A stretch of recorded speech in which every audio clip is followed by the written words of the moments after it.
नारायण वासुदेव।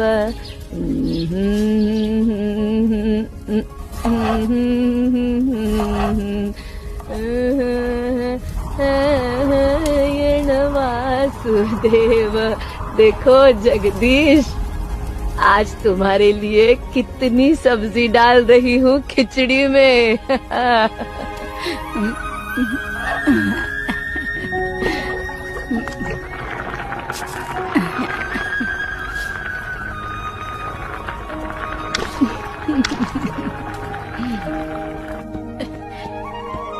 लो प्रभु, खाना खा लो।